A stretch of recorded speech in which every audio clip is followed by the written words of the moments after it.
What's up? What's up? What's up? Welcome to the All Around.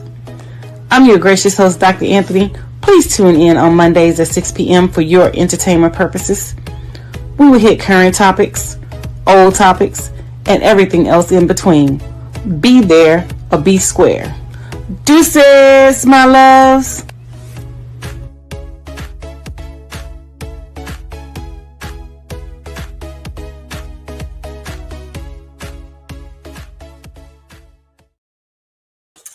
Hi, welcome to another great episode of the All Around. I'm your gracious host, Dr. Anthony, and we have an amazing show here for you tonight. And just let me say, I do apologize with, the absence and having the reruns of the shows. But, life is lifing all the time.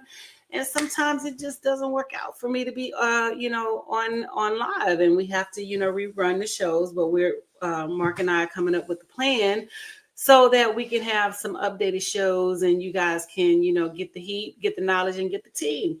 But without any further ado, let's go ahead and bring my producer out, Mark Lee.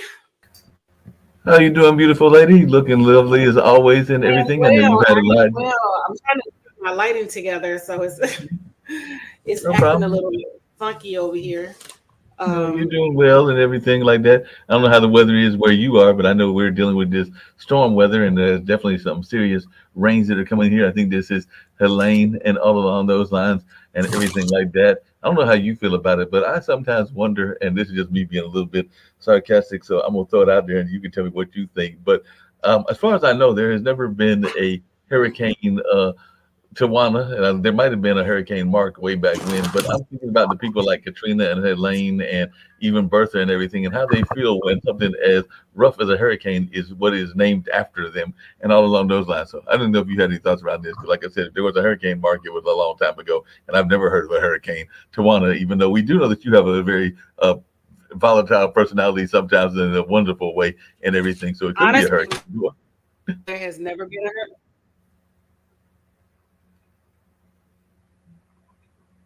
It could be a Hurricane Tawana, you know what I'm saying? But, it's based off of race. I think they just randomly pick those names. So if we just happen to get one, we just happen to get it. But as far as, we getting black names or whatever, but Katrina is, it transcends race. So it doesn't necessarily mean black. It doesn't necessarily mean white. But, sometimes we can get those names. But I doubt we would ever get to the T's.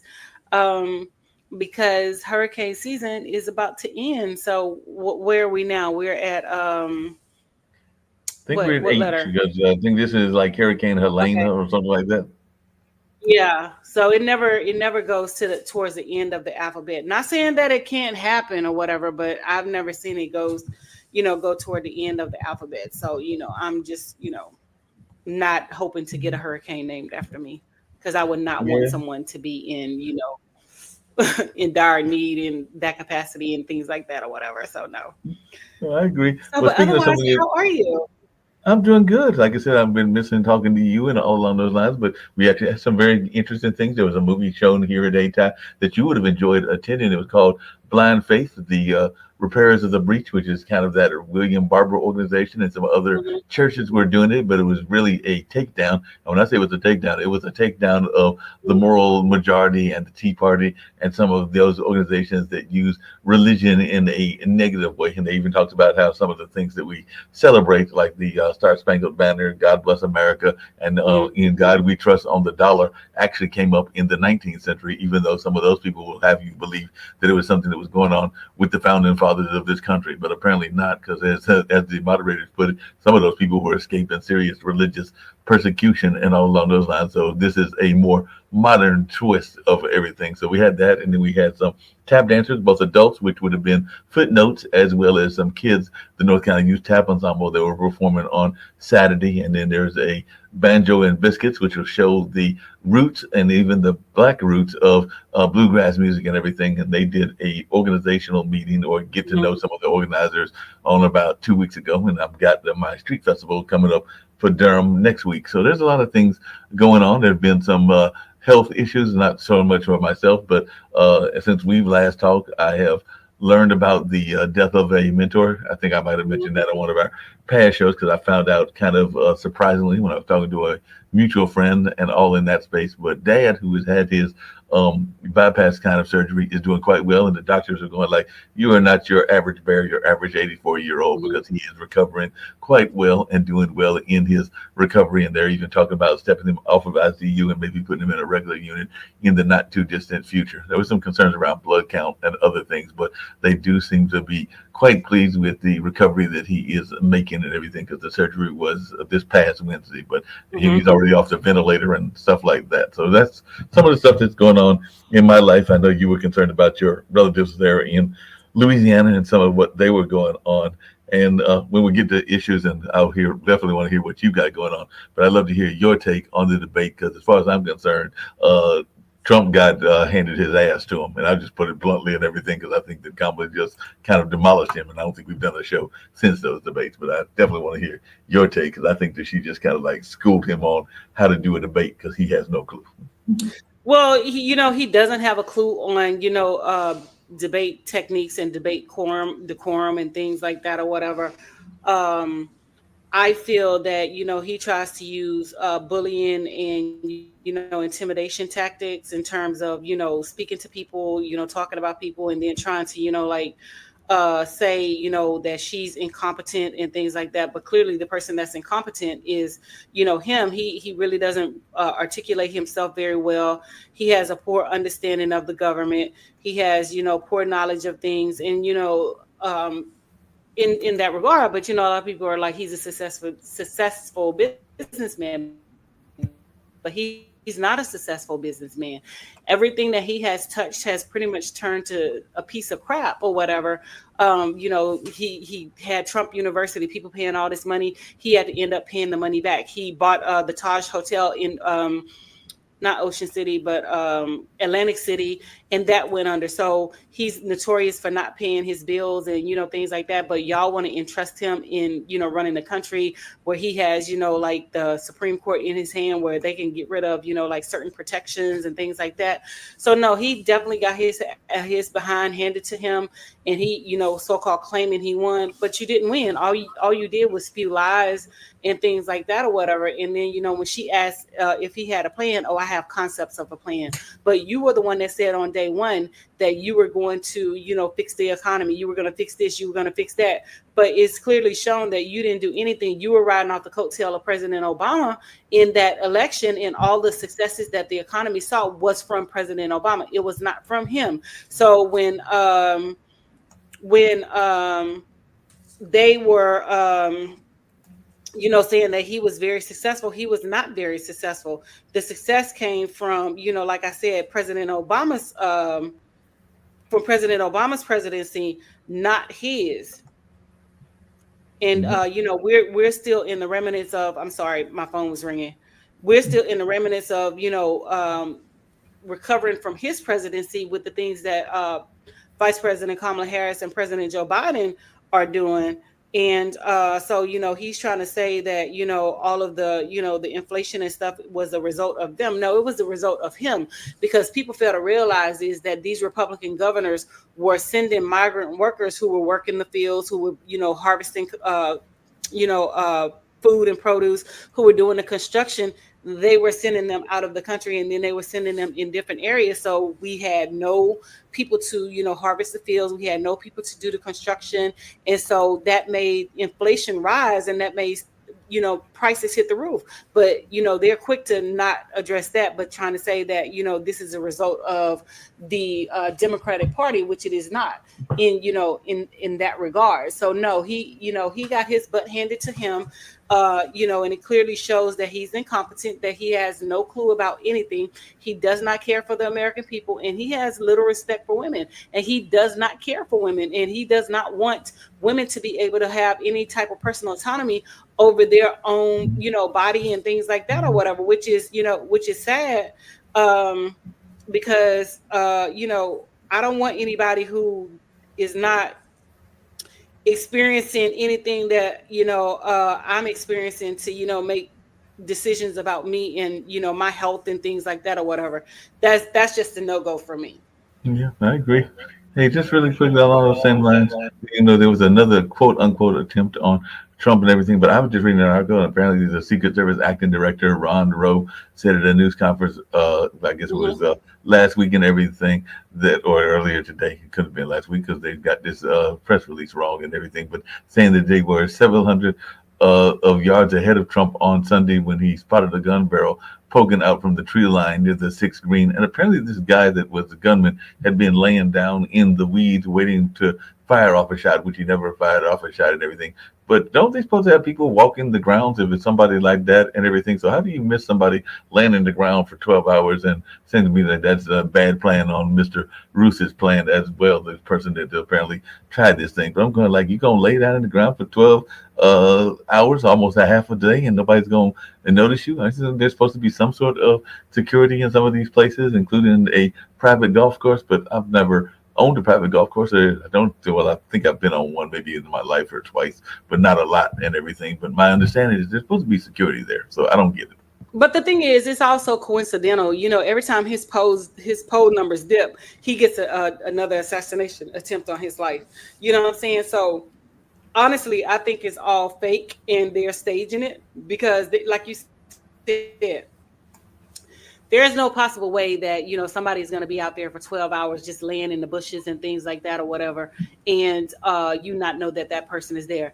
And so do you have x-ray vision where you can see, you know, a distance that, you know, from where you were to where the gunman was, that you can see the barrel of the gun poking out of a bush? You know what I'm saying? So to me, it's just too coincidental, and it just doesn't make sense or whatever, you know? So, you know, like I said, I think it's, you know, him trying to stay relevant and trying to, you know, make people feel sorry for him and trying to make people, you know, want him as the next president. But, you know, I just don't think it's going to pan out, and he is going to lose in November because we the people are going to send a strong message that we don't need him and his services or whatever. But like I said, you know, they are supposed to canvass the grounds. They're supposed to, you know, do all this stuff hours in advance, but you allow, you know, a private person to, you know, get on the grounds, have a gun, he's pointing it at Trump, and, you know, things like that or whatever. Then y'all allow the person to get in the car, drive down the interstate, leave, and, you know, things like that or whatever. So to me, it just doesn't make sense. And even with the one that they said shot his ear, you have no scar marks. You know what I'm saying? If your ear was actually shot, you should be missing the top portion of your ear. Like, where is it, dude? You have no cosmetic surgery done. You have none of that done. When Mike Tyson bit old boy ear, he still has, you know, remnants of that bite or whatever. And we can see from the you know, incident that happened that took place with Trump. None of this is, you know, none of the things that they're saying is making sense. He doesn't have any scar marks, no scar tissue. And then I mean, just honestly speaking, if you got hit in the ear with the AR-15 semi-automatic rifle, those bullets are about this long or whatever. You mean to tell me that half of your head is not missing? You know what I'm saying? And your ear is still intact. So, you know, it just doesn't make sense or whatever. And, you know, like I said, I honestly believe that it's a scare tactic to try to get people to vote for him. But guess what, sir? We're not voting for you. We're going to send your ass packing and send you to jail. Yeah, and all that thing about, like, I think Kamala said that he got his rejection letter and everything like that. I forgot the exact quote, but it was several million. It was really a play on The Apprentice, which was his show and everything, basically saying that we fired him and we're probably getting ready to fire him once again and everything. But I don't know. I was going to ask you about this because I don't think that they ever caught the person, even though I understand that they are. They did catch him. So they finally caught that person in Kentucky. So I couldn't figure that out either. You know, I do remember that incident a long time ago when the guy was caught in the mountains of North Carolina and everything, but they took a long time to catch him and everything. So sometimes these folks getting away for long periods of time is surprising. And we even know that there have been incidences where people have been caught like decades later and everything. But yeah, I sometimes wonder about as to how effective our law enforcement is doing, because I'm glad that they caught him, but that took them a while to finally catch up with that particular gentleman as well. Well, and the other thing about it is, he wasn't black because his face is not plastered all over the media. And again, like I said, it just is all so coincidental that all of this is happening now, and things like that or whatever. Oh, he had a gun.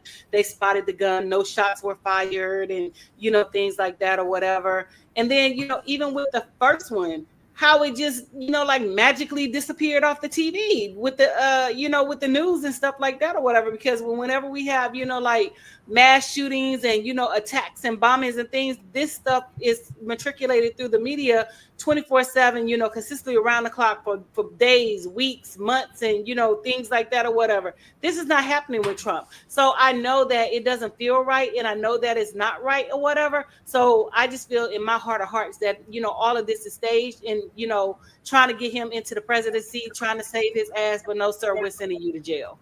Yeah, that makes a lot of sense, and that's definitely something worth talking about. And all along those lines, what do you say to those folks that? Because one of the criticisms I've been hearing lately, and some people get upset, but the woman does have a variety of backgrounds and everything. But one of the things that people keep trying to pick on is this notion that Kamala doesn't sound the way that she used to, and that she's changed her accents and all of this, which I think is another form of BS and everything. But I just wanted your take, because you do hear a lot of people that are always wanting to tease her. I think it may be even in one of the Black Caucus appearances, they were talking about like these kind of accents and everything. But as one that has done media, I do know that sometimes, depending on the excitement of what you're talking about and what's going on, people can sometimes have changes in their voice inflections and all along those lines. But I just wanted your take on this notion, because they're talking about her quote unquote new accent and everything, and they brought it up even though the Congressional thing about Black it is she Caucus. doesn't have a new accent. You know what I'm Right. saying? She sounds completely the same. Just like when I go home to Louisiana,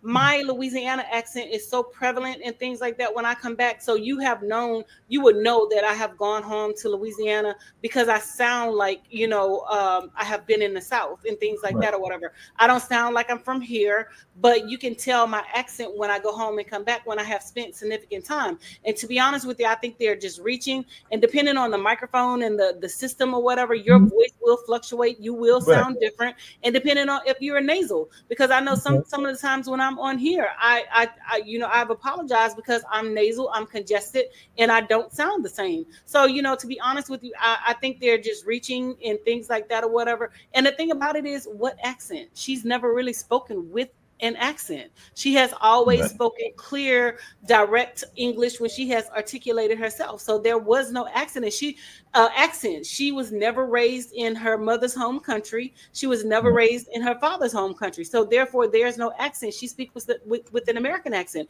And all people don't sound ethnic. Just like I don't sound white. I sound very ethnic. I sound very black, and that's what I am. And I'm not trying to change my voice because I'm doing social media. No, that's who I am. Because I just posted a video today, which I want to get into or whatever, about workplace, calling colleagues, coworkers, and things like that or whatever. So no, I don't sound the same in different capacities, depending on my mic, my media setup, and things like that or whatever. So it just depends. And honestly, I just think they're reaching for something or whatever that's not even there. And that's just the bottom line, period.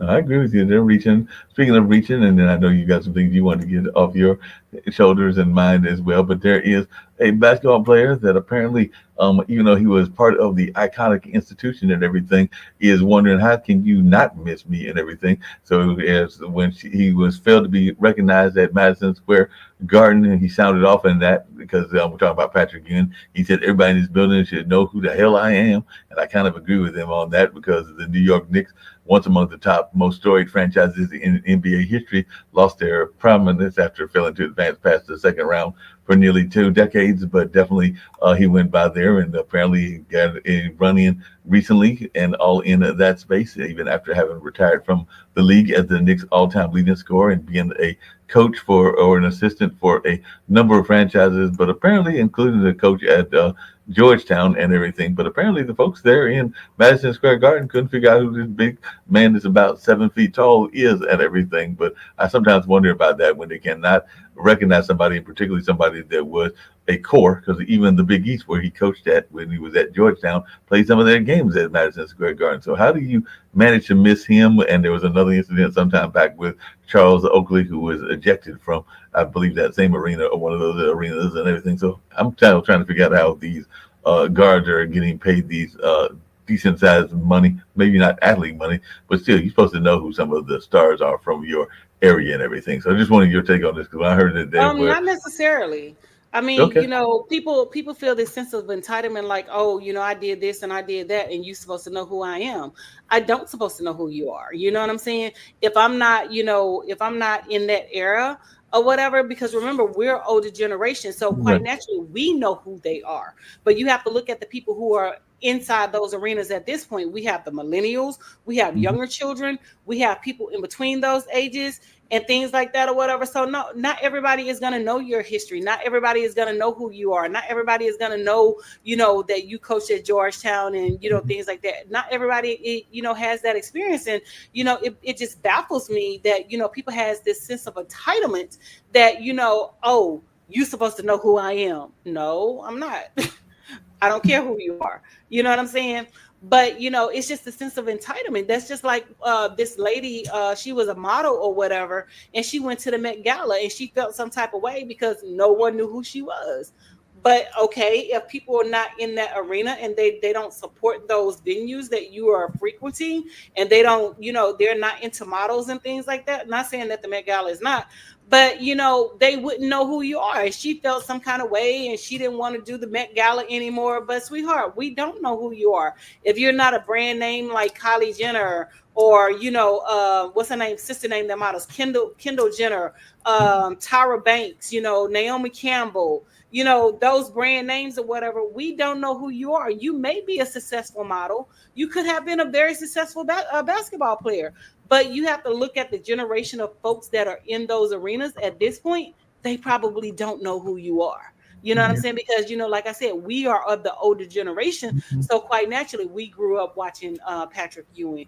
We Mhm. grew up watching Larry Bird. We grew up Right. watching those people, Magic Johnson. So quite naturally, we know who they are. We could recognize them in different capacities. But a lot of people, they're not sports gurus and they're not going to know your history. They're not going to follow you like that unless they're, a true fan. So, the sense of entitlement is just, really baffling to me. It's just Well, crazy. speaking of the sense of entitlement and everything, coming back to our favorite talking point and everything, and I did want to hear your thoughts about a legend, but before I get to that legend and everything, well, actually two legends, but before I get to those two legends and everything, I just wonder, there is no doubt in my mind that whether he wants to claim that he is more moral or less moral than other people, that Mr. Trump, from President Trump, does like to have his little side ladies. And I mean, there's a number of politicians, both Democrats and Republicans, that have done that and everything. But I am convinced, no matter what they say, and people will probably disagree with me, that the latest woman that is in Trump's circle, and I think that they're having some sort of relationship,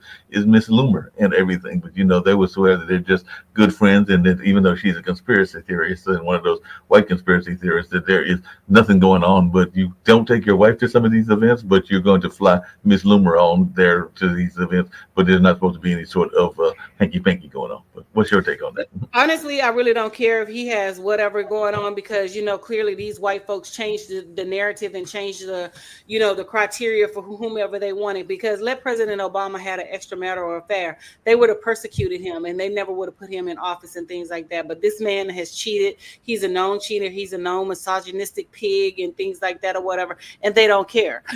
Excuse me. And they have problems with P Diddy being represented, especially Lady Gaga has problems with P Diddy being represented by the same law firm, but you didn't say anything about Trump, sexually assaulting women and grabbing them by the pussies and things like that or whatever. So, anything that, with these white folks don't surprise me. And honestly, to be honest with you, I don't care one way or the other because they're going to persecute who they want to persecute and they're going to overlook who they want to overlook. Because clearly this man has 34 felony counts or whatever. But if a black person had one or a misdemeanor or whatever, they would have, it would have been totally different. You know what I'm saying? So honestly, to be honest with you, I don't care what they have going on and who they have going on with. You know what I'm saying? That's between him and his wife and whomever else, honestly.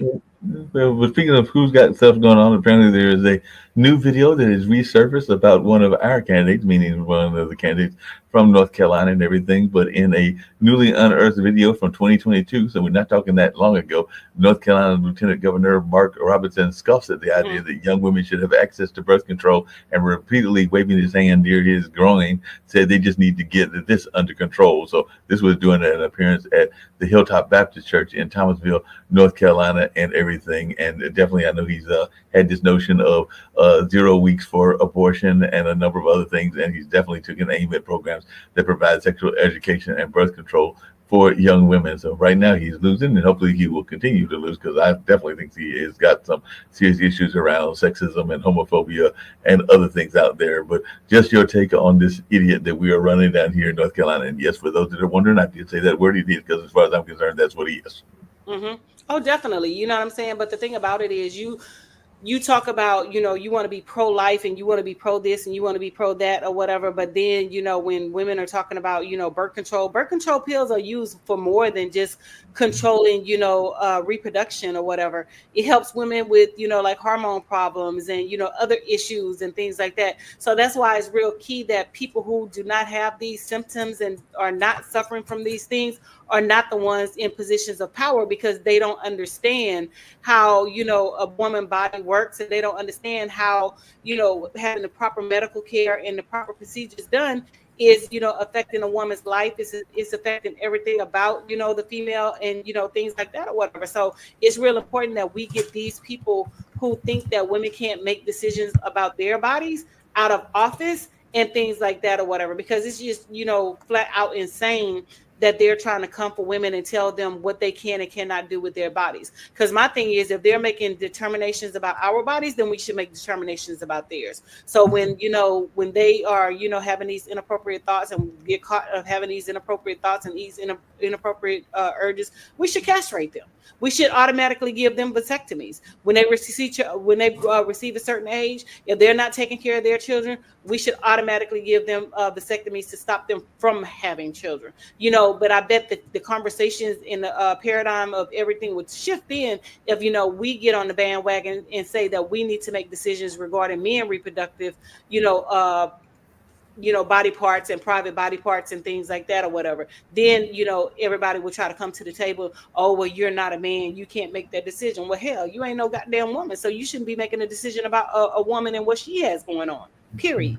No doubt about that. Before we get to some more serious issues, I know we definitely had a lot of them in this first half an hour and everything. There were two legends, and I know that you're familiar with both of them, that unfortunately passed away. And all along those lines, actually, there was a third one, because there was a woman in the ballet world that passed away as well, even though she was less known, that being the model or the dancer from Sierra Leone. But definitely, maybe people may not know her as much as they know the two I'm here to mention, which is James Earl Jones and Frankie Beverly. So I just wanted your thoughts on them. And if you have any thoughts on the dancer, and I'll try to come up with her name because it's not coming off the top of my head, but I do know she was from Sierra Leone. But any thoughts around those? I think her name is Michelle. She was adopted by a white woman or whatever when she went over into, Africa and things like that or whatever. And the sad part about it is her adoptive mother passed away 2 days after she did. But, people have to be careful on those balconies or whatever, because she fell to her death, untimely death based off of an accident.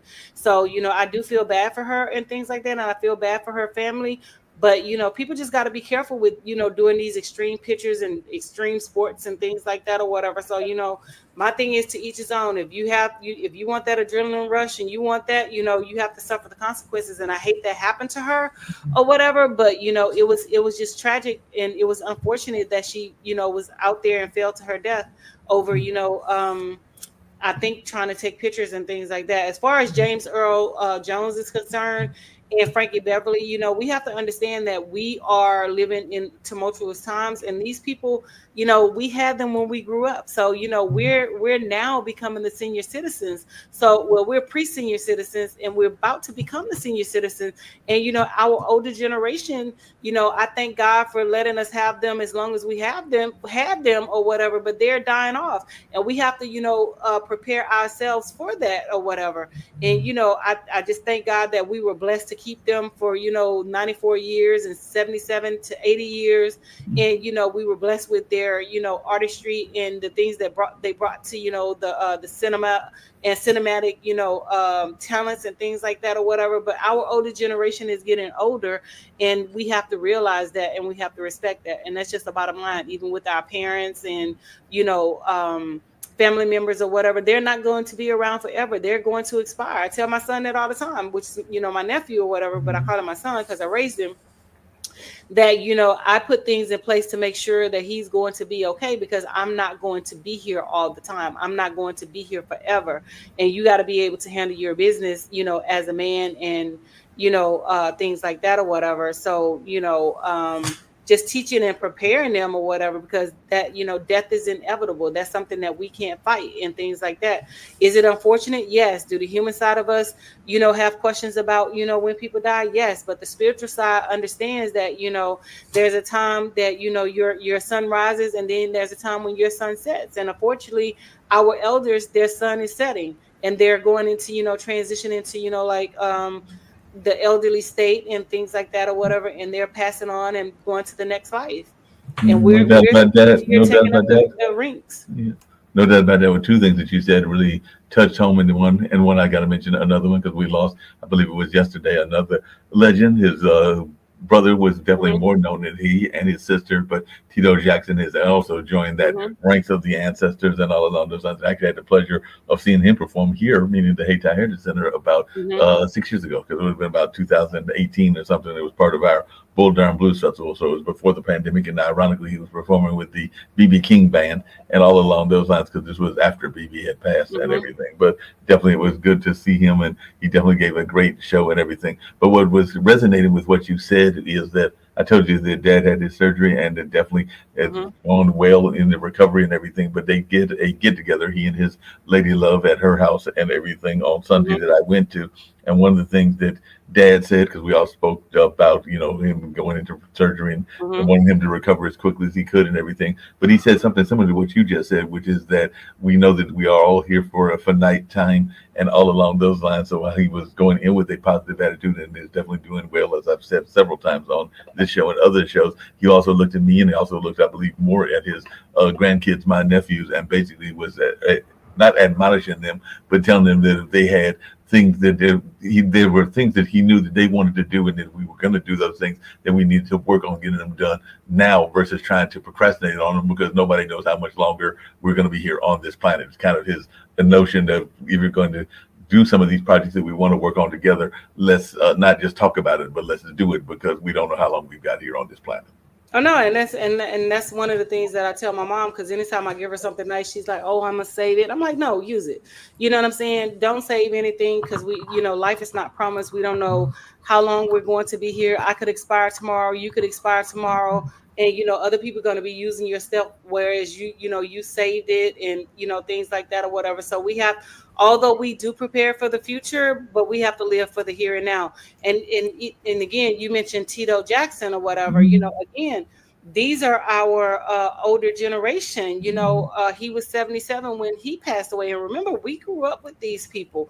We grew up as children knowing who they are and things like that or whatever. So now we are the pre-senior citizens going into senior citizens. So we are the new generation and the next generation of the elderly. And our elderly folks are, passing on to the next life, and we have to step up and we have to take over. Are we prepared? You're never really prepared for death or whatever, but at the same time, you still have to prepare. You know what I'm saying? So, it's hurtful, but it's a reality. It's something that we can never evade. Yeah, that's very much true. You said there were some other things that you wanted to get to, and there might be some things like gun control and things that I'll hit as well, but I didn't want to, it's your show. Do you want to be dominated? No, you're good. You always ask me great questions, and I always have great responses. So today we had a professional development day. That's why I'm dressed like this. I'm not really in a professional state, but I'm dressed, dressed down and dressed for the occasion or whatever. So during our professional development, one of the areas that we focused on was core values. And so I pointed out that, a lot of people chose core values that were personal to them instead of workplace core values. And so a lot of people were confused. They were like, well, they're one and the same. And I was like, no, I don't think they're one and the same. Core values for the workplace for me is totally different from my core values to the workplace at home. And a lot of people chose family. And I saw that word, matriculated across the board a lot or whatever. And so I told them straight up, I was like, I don't consider you my family.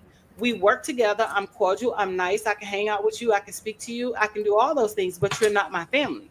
I don't call you after work. I don't, text you in that capacity. I don't do any of those things. We have a workplace relationship. And then one gentleman was like, I'm consistent across the board. I'm the same. I said, no, I'm the same. I'm consistent. I don't care if I'm in heaven or hell, but my workplace decorum is different from my home decorum, and things like that. So one of the video that I posted today is, do you consider your colleagues, your coworkers, and the people that you work with family? And for me, that's an epic no, because I just don't, I don't mix my personal life with my professional life. That stays separate. And that's just me personally. So I just wanted to, get your opinion in, TV land out there in social media land. It's posted on my personal page. Do you consider your colleagues family in the workplace? Your colleagues, your coworkers, and other people that you work with, do you consider them family? Mark, do you consider yours family? Well, I was actually going to answer that because I think a lot depends on the environment of the business and everything. Because I do know that, as you know, because I've told you this and I don't hide it. Shucks, I'm reporting here from there today. I work at a small nonprofit and everything. So in that sense, because I know that even my boss here tries to breed this kind of family atmosphere because it is a smaller environment and we are supposedly working on a common cause. Now, something being like a school, I would definitely not consider them family. And I have worked corporations a long time ago when I worked shipping and receiving for what was then Glaxo, even though it's now GSK or whatever the heck they call themselves now and everything. But that was a big organization. I've developed some friendships that have become lifelong friends and everything. But I would definitely think that in a bigger environment, that notion of creating family is harder to do. But I do think that some organizations are created in such a way that you almost have to have that family environment because y'all are working on a common goal and things along those lines. And even my boss here and some of our folks here, we do consider ourselves a family and even try to, we just did might have been doing the times that we've been off the air because I think doing reruns because I want to say it was about a month ago that we did a team building exercise at a bed and breakfast, a black-owned bed and breakfast at that Moorhead Manor and everything. But that was part of what we were trying to do was create this sense of unity and team and everything. So in that sense, it can be family if you're trying to build a team unit and everything. So, but in terms of like going to bed for them or going to the fence for them the way that you would your birth family, then yes, I would say that is a difference. But I can't see the attitude of having a family attitude. Now, am I going to take it now? We're taking a bullet for my personal family, which I would probably do like for Malik and my nephews. I don't know that I would do that for any of my coworkers here, and that's just me being honest and everything. But I can also understand the nature of wanting to create a family-like environment. No, I get that or whatever, but me personally, I can do the team building. I understand all that, but when I'm team building with people at work, that's just what it is. I'm team building with people at work, and team building means that we're building a cohesive environment where we're working together cohesively, and we're coming together, to have discussions and to work and talk to things. But I still don't perceive them as being family because to me there is just a level of separatism when it comes to workplace decorum and family decorum, and that's just something that I don't do.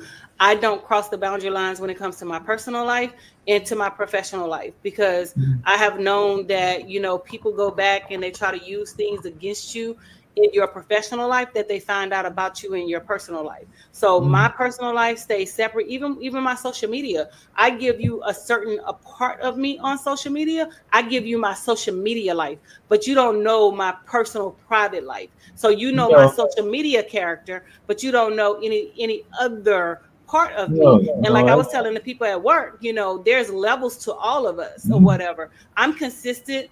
I don't change, but at the same time, I'm not giving you a firsthand look into me personally because you don't get that at the professional job. You No, get but the professional me, and that's it. no, and there's definitely a lot of code switching that goes on in a number Hmm. of jobs and everything like that. But the flip side of what you're saying, and I can agree with you on that because I got myself in some trouble way back when on a certain radio station that I was part of and everything was, as you know, because you come from Louisiana, you Hmm. can definitely tell a deep story with blues music because blues music Hmm. is very emotional and it can tell a lot of stories. And I remember that decades ago, or a decade or two ago, when I was dating a certain young lady and would play certain blues songs. And I don't know Hmm. if I've ever shared this story with you, but people probably knew until I got smart and stopped doing it whether we were having a good relationship or a bad relationship. Because when the things were going good, I was probably playing a lot of the hoochie coochie, let's get down kind of blues music and everything like Hmm. that. And if things were going bad, I was probably playing a lot of that I can't stand your ass blues music as well and everything. So there was a time frame that the blues music was probably telling too much of the narrative of what Hmm. was going on in those particular relationships that you're talking about. But like I said, I got older, I got wiser, and even as I in my DJing career, I realized that I could play the music in such a way that I could play those songs that I enjoyed, and people not be able to tell. But yeah, there was probably a time frame that during that time that people probably knew what was going on in my life based on what was being played and everything. If there was a lot of going down on you kind of music. And yes, I did say that if anybody's wondering and everything along those lines. And yeah, things were probably going good in the relationship and everything. But then if I was playing a lot of I'm about to stab you and Crossroads music, things probably weren't going good at that time and everything. But I got smart. I realized that I liked both of those kind of song narratives, and I might play one when the other mood was going, and vice versa, and all along those lines. So I got a little smarter in my technique. I'll just put it that way and everything. But I do have a question based on a Facebook post that I saw because I am in a lot of different Facebook groups, and it kind of is what we're talking about. But what is your take on friendship and relationships? Because what the post was talking about that I saw, and it might have been in one of my 50s and 60s single groups and everything, was when you are dating somebody, should you have to abandon all of your female friends? So what the person was asking was that if you are involved in a relationship and you get in a significant relationship, and let's say it goes down the marriage avenue, because I know that you have mentioned having a friend or two during the time that we've had this show. Now we know what that status is now. That's up to you to reveal or not reveal and all of those lines. But you have said that there have been times when there have been relationships and everything. And should one of those relationships turn into a marriage, would we have to abandon this show because you couldn't be friends with me anymore and all along those lines? Because that's what they were trying to say was that they had to get rid of all of their friends of the opposite gender, whatever the gender was. And I was wondering your take on that. Well, first of all, if my thing is, I let folks know from the jump. I have male friends that's been in my life since I was a child. My male friends are gonna continue to be there, whether you are in my life or not. I don't care if we're married, whatever. We separated, we're roommates. My male friends are not going anywhere. My female friends are not going anywhere. These people have, grown with me. These people have, been through tough times with me. So why should I give, my solid up for something that's a maybe? If Right. you can't come and get in and integrate into my world and, accept my friends like I would accept your friends, then that's a red flag for me. And I have ended relationships because people are like, well, you can't talk to this person, you can't talk to that person because I feel some type of way. That's because you feel some type of way. It has nothing to do with me and my friends. My friends have never disrespected me. My friends have never crossed those boundary lines. My friends have never done any of those things. So, for you to come into my life and say that I have to give up my friends to have you, no, you'll be gone before they'll be gone. So I don't even entertain conversations like that or whatever. So for a person who's insecure and things like that or whatever, I'm not the person for you because my friends ain't going nowhere. You know what I'm saying? I'm still going to be friends. I'm still going to communicate with them. I'm still going to talk to them on the phone like I normally do. I'm still going to hang out with them. If they want to come over and we watch movies, I'm still going to do that, but I'm not going to disrespect you. But, at the end of the day, if you can't respect my relationships with my friends and people that were in my life prior to you, then, you and I are not an item. We can't be together because my thing is I'm a grown ass goddamn woman. You're a No, grown ass man. hey, a And we lot don't of have time for games and BS or whatever, because if a person is going to cheat, they're going to do it regardless. If it's a friendship there, or if it's a friendship not there, and 9 times out of 10, you're not cheating with your friends anyway. You're cheating with somebody else. So again, for me, if a person, tells me that I can't have my friends who I've been friends with since day one or whatever, that sends red flags to me, and that means that I don't need you in my life, and I don't want you in my life, and I'm not doing no negotiables and things like that. It is what it is. Period. No, Is I either hear you you. accept No, it or you don't.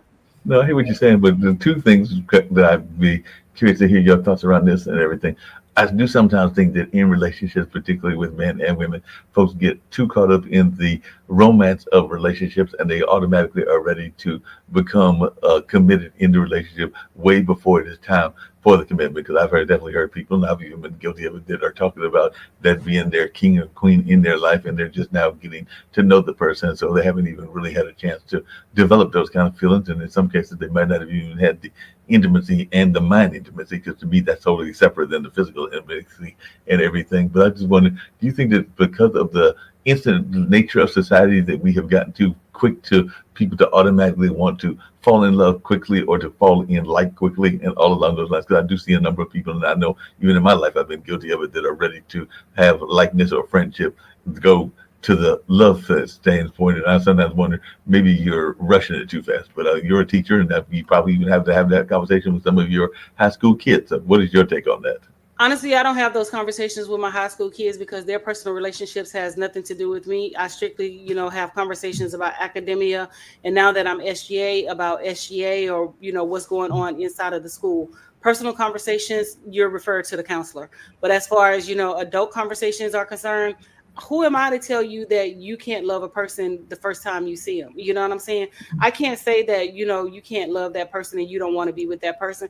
If that works for you in your relationship, that works for you in your relationship. You don't have to live by societal norms based off of what other people think, and based off of the quickness or the longevity of a relationship. Because just because a person met today and are married within 6 months does not mean that their relationship is not going to last.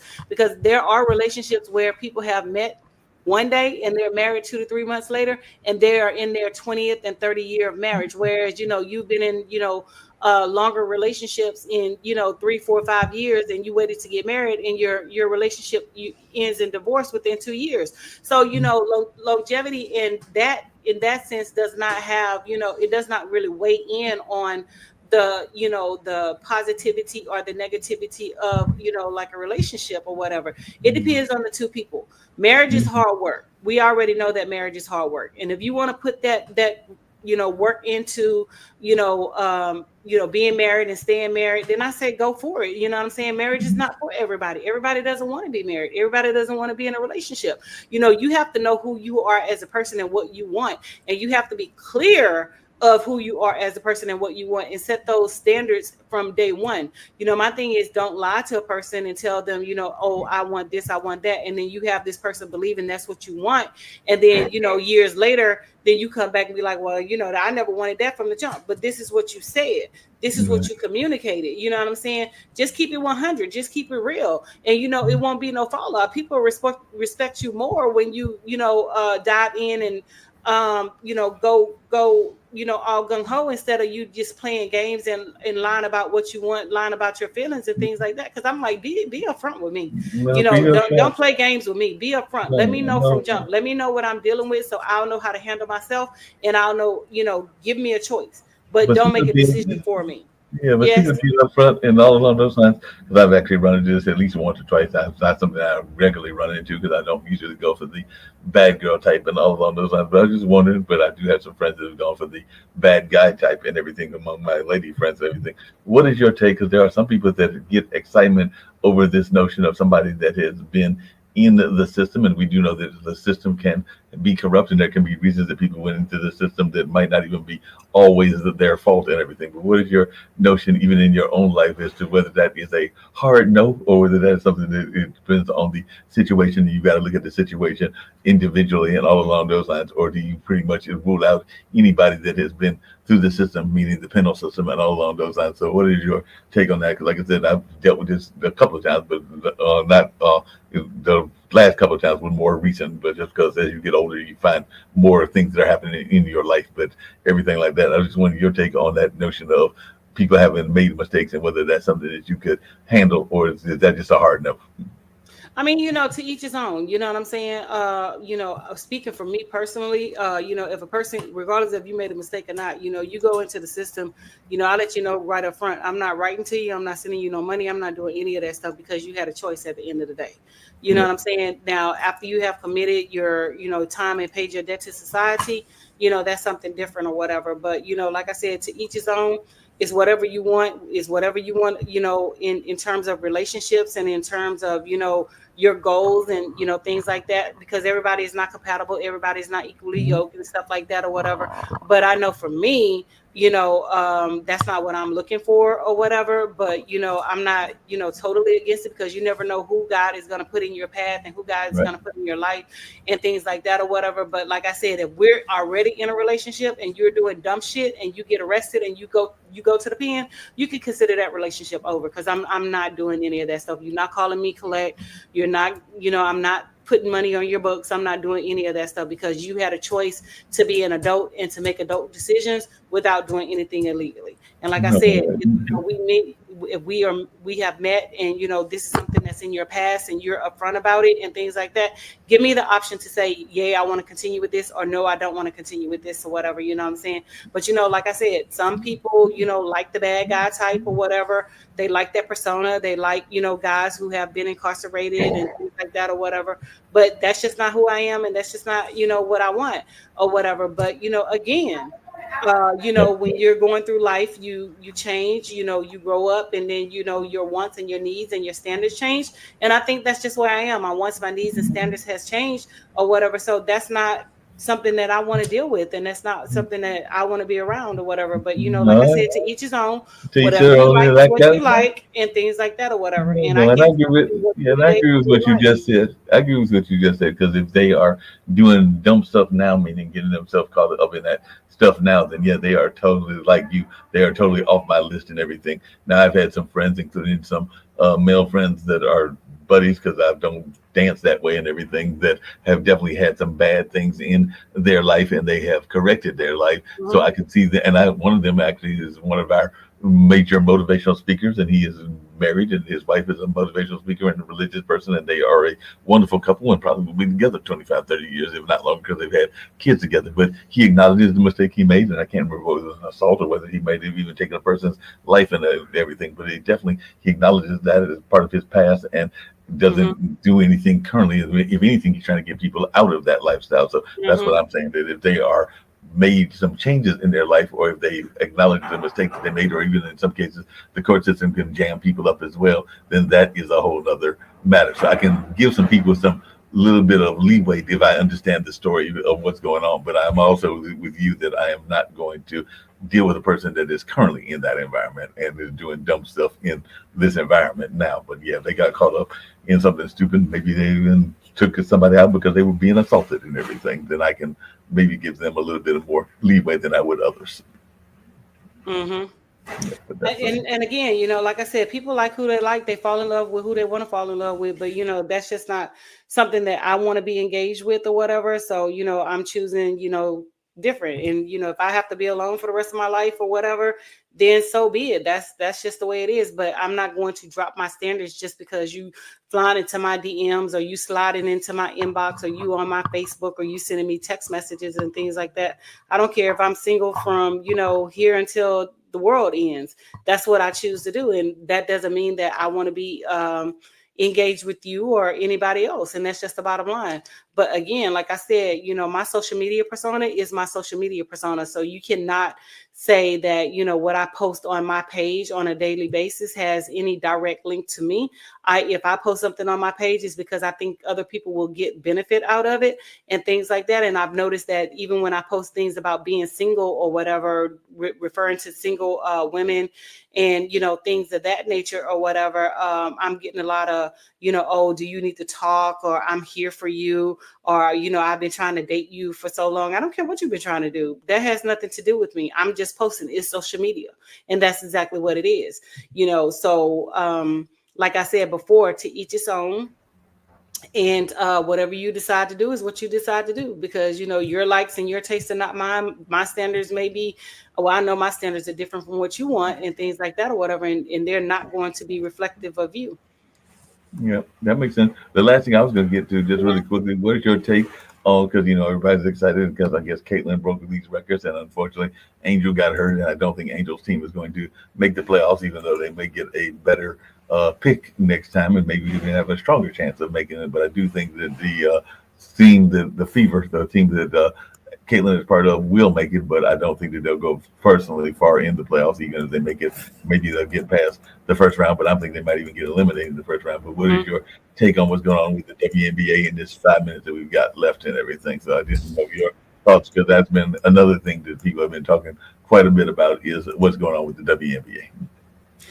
Well, I mean, people are going to be people, regardless if it's Angel Reese and Caitlin Clark is going to be the next two and things like that or whatever. So quite naturally, Caitlin Clark is a good athlete and things like that. I'm not a fan of hers or whatever, but, like I said, she was thrust into the spotlight, after, Angel Reese did this and, did the Tony Yayo and, things like that or whatever. And they were saying that, she made basketball popular, the WNBA.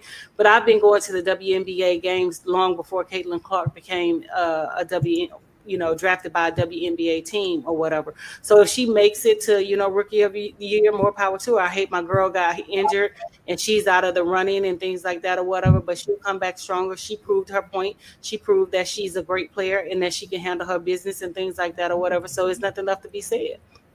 Yep, I agree with you on that and everything. I don't know if there's anything else you want to cover in the 4 minutes that we've got, but we've had another successful show talking about all kinds of fun things, and we're getting ready to have Maxine and her show, which deals with business and everything, coming up at the 7:00 hour. But as always, it's great seeing you and everything. I'm getting back to the Santa Claus mode, but the next time you see me, this will be cut again, because it is about time for the barber to see me on Wednesday, because I try to see him at least once a month, if not more, and everything. But I've already made the appointment, and I've got, like I said, that street festival, so don't want to be out there on the street festival thinking like everybody thinks I'm Saint Nick. So it will be a little bit on the trimmed down side and all along those lines. But as always, I love that smile in those glasses of yours. It's been a fun conversation. Thank you so much. Yeah, I don't really have anything else that we need to go into or whatever, but we can end, here, because I do have contractors in the house, so that I need to go down and have conversations with him, and that's a whole nother story for a whole nother day or whatever. So yeah, so we can just end it, and the clock on the wall says that's all. We only have like 3 minutes anyway. So I look forward to talking to you and having more conversations on next week, and more topics and things like that or whatever. So deuces, my loves. Sounds good.